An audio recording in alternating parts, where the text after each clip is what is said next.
Hi, this is Karen Robertson of DigitalKidsAuthor.com. Today we're going to talk about book apps for beginners. What's this digital publishing opportunity all about, and is it right for you? I'll talk about why publish in a digital format, who can publish in a digital format, what's the difference between a book app and an ebook, show you some examples to inspire you, and tell you about how you can learn more. First, though, again, my name's Karen Robertson, and I'm a children's author who turned my book, Treasure Kai and the Lost Gold of Shark Island, into an award-winning book app. And we've sold our app just about every single day for the last 11 months. In the course of the last year, I've been writing and speaking about how to turn books into apps. I've got a website called DigitalKidsAuthor.com, where I've got a blog and a number of free reports, and I've also written a how-to guide that's about 125 pages called Author's Guide to Book Apps. So why publish a digital version of your book? I don't know about you, but I started out with a printed version of my book, and I really enjoyed having a printed version of my book. But what I found, though, was that my market was limited. Even though I'm originally from America, I was living in Australia at the time, and I found that I really had to focus on selling my book in Australia. So I wound up turning my book into an app, and it's been fantastic because I'm able to reach a global market easily. We've sold Treasure Kai in over 80 countries, and I haven't had any shipping, warehousing, or anything like that to deal with. And this market is exploding in growth. The number of e-readers that are being sold and tablet computers and smartphones is just huge, and it's growing every day. Another thing I love about the digital publishing option is that you can maintain your rights. So if you're self-publishing or you want to hold on to your own rights, then you can keep your own rights. You don't have to sell them away. And you can gain creative freedom. If you want to do a picture book and you don't want it to be 32 pages, it doesn't have to be. As I said, there's no inventory to manage when you've got a digital version of your book. Potentially, it's a lower cost as well. With my book, it involved little treasure chests and toys, and so it was a very expensive book to produce. So I find that having a book app is a much less expensive way to go. Also, you can earn a higher percentage return on your income. If you are under contract with a publisher, you might get 10% of the retail price. Whereas if you're selling your book app as an app through the App Store, then you get 70% of the revenue. Apple takes 30% of the revenue. So even though the price of your book app will be less than the price of a printed book, your percentage return is much higher. So those are some of the advantages or some of the reasons why you might want to go digital with your book. Who can go digital? Well, just about anyone who owns their own rights would be able to turn their story into a digital book. If you're self-published, that's great. Unpublished, yep. If you're published, you can, but only if you own your digital rights. Otherwise, you would depend on your publisher to turn your book into a digital form. And also, if you're with a publisher and you're thinking about creating new work, you need to make sure that your contract is going to allow you to do new work. They don't have first right of refusal on your new work if you're wanting to turn it straight to digital. So what's the difference between a book app and an ebook? This is one of the most common questions I get. Ebooks are books that are published in the EPUB format for e-readers like Kindle and the Sony e-reader, and also the iPad and the Nook. Book apps are software applications that act like books on mobile devices like tablet computers and smartphones, so things like the iPad, the iPhone, Motorola Xoom, or Samsung Galaxy. If you are talking about the iPad and you're wondering about ebooks versus book apps, ebooks would be bought and run through the iBook store, whereas book apps are bought through the App Store. So let's have a quick look at ebooks. Most ebooks are fairly basic right now. This is April 2012. You'll see page turning, some will have narration, text highlighting, and maybe even a little bit of music. But there are a few ebooks out there that are starting to have a bit more functionality, things like little animations and sound effects. I'm showing a couple of books here, and the one on the bottom right, The Yellow Submarine, is in the iBook store, and it has a number of animations and sound-based or sound effects in it as well. So it's almost an ebook that acts a bit like an app. Book apps, I often say, are ebooks on steroids. There's so much you can do with a book app, and it's when you want to take the story experience and expand it to another level. So you have things like narration and text highlighting, music and sound effects, animation, video. You can even have discoverability. A number of touch-based animations and sounds can be triggered. You can integrate games or activities within the story, and you can even do nonlinear storytelling as well. So what type of book is right to turn into an app? Illustrated books with interactivity are a natural fit. Also, if you have content beyond the book that you want to share with your audience, then this is a nice fit as well. And don't just think about books for young kids. The book app format is appropriate from preschool up to adults. Let's have a look at some different types.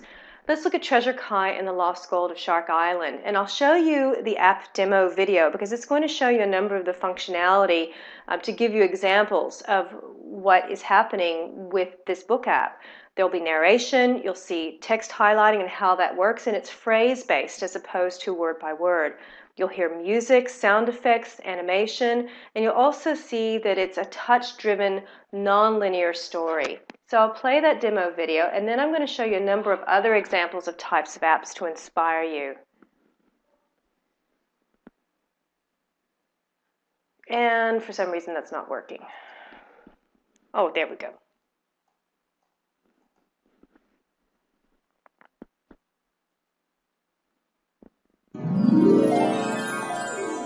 Treasure Kai and the Lost Gold of Shark Island.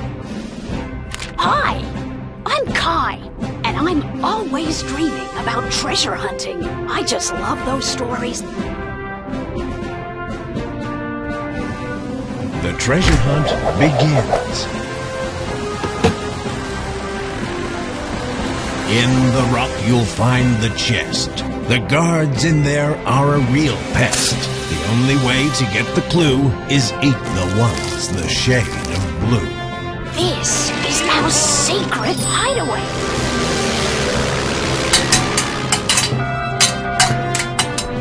Please.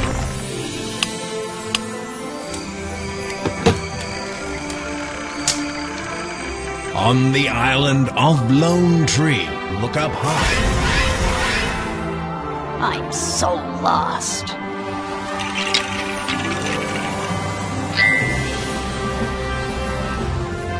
I'm a rat.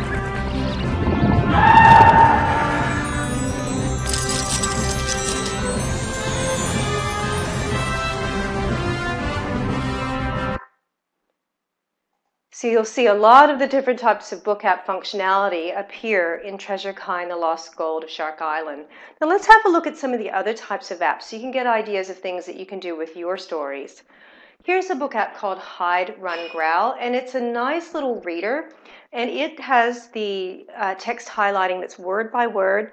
And excuse me, one of the things you can do is you can actually touch something like the grass, and the word grass appears.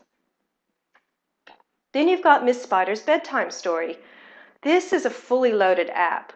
This app has the read to me functionality, so you can actually read the story. And when you're in this mode, you can either have the narration on or off and have the music on or off. You can watch a video because there are TV shows of Miss Spider, so you can watch a video. You can play a little matching game, a painting game, and even a puzzle game. So there's a lot of hours of entertainment in this particular little book app. Then here's another example of a graphic novel for older kids. It's called Be Confident in Who You Are by Middle School Confidential. And it's a graphic novel, but you also have the opportunity to go in and meet some of the characters. So it's about the cast, and you can meet each of the characters, and you can skip between chapters of the graphic novel. Now, this is an amazing app called The Fantastic Flying Books of Moore's Lessmore, and it's almost not fair that it competes with a number of us who are writing children's books because it started out as a short film.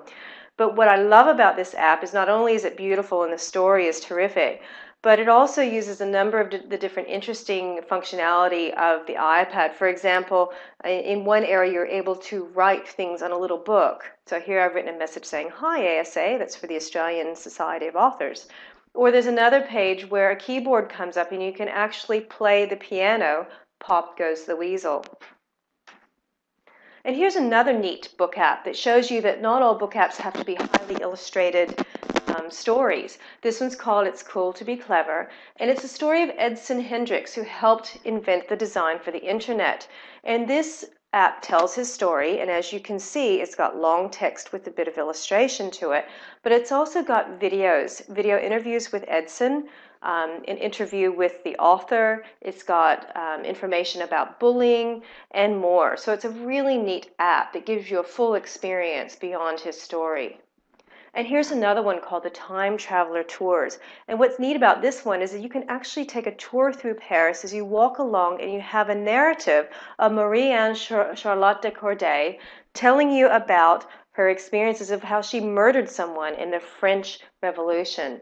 And what you do is you go from place to place where she was, and she tells the historical story, and you can hook on maps and see where you should go to sit and learn. And you can even visit a cafe where a lot of revolutionaries would eat. And in that cafe, they have a game that you can play where you can earn a discount on your meal. So where can you find more great apps for more ideas? There are a couple of sources.